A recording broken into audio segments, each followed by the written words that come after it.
Isipin mo ito. Sa kanluran ng Pilipinas, malapit sa Palawan, may isang grupo ng mga isla na hindi lang basta tuldok sa mapa. Ito ay may kinalaman sa soberanya, seguridad at kinabukasan ng bansa. Ito ang Kalayaan Island Group sa West Philippine Sea. Ako pala si Mike Kaalaman, at sa video na ito, pag-uusapan natin kung ano ang Kalayaan Island Group. Bakit ito mahalaga sa Pilipinas, ang naging issue sa pahayag ni Senador Rodante Marcoleta na umani ng reaksyon, at kung bakit gustong angkinin ng China ang lugar na ito.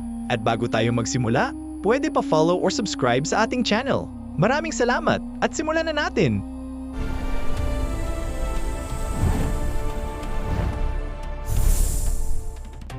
Ang Kalayaan Island Group ay binubuo ng ilang isla at bahura na inaangkin at pinamamahalaan ng Pilipinas.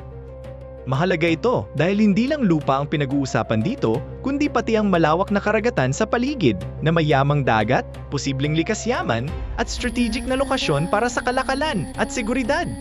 Mayroon ding mga Pilipinong naninirahan sa ilan sa mga islang ito tulad ng Pag-asa Island. Kamakailan, naging mainit sa balita at social media ang pahayag ni Senador Rodante Marcoleta na iniugnay sa ideya na mas mabuti pang bitawan o I give up na lang ang Kalayaan Island Group. See? Ang gawin natin po para madali, i-give up natin yung KIG. Dahil dito, maraming Pilipino, lalo na ang mga taga-Kalayaan, ang nag-react at nagtanong kung tama bang pag-usapan ang ganitong posibilidad. Lalo na't bahagi ito ng teritoryo at interes ng bansa. Bakit naman interesado ang China sa area na ito?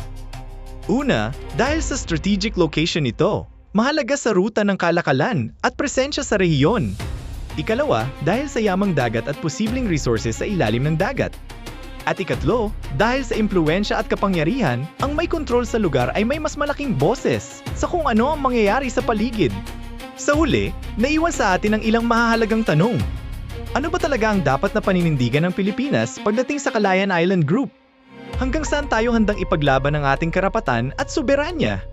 At paano natin masisiguro na ang mga desisyon ng mga lider ay para sa pangmatagalang kapakanan ng bansa? At yun lang, para sa araw na ito.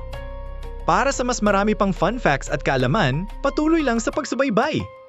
Ito si Mike Kaalaman, nag-iiwan ng kasabihan, sa Diyos galing ang ating kaalaman, kaya i-share natin ito sa ibayan.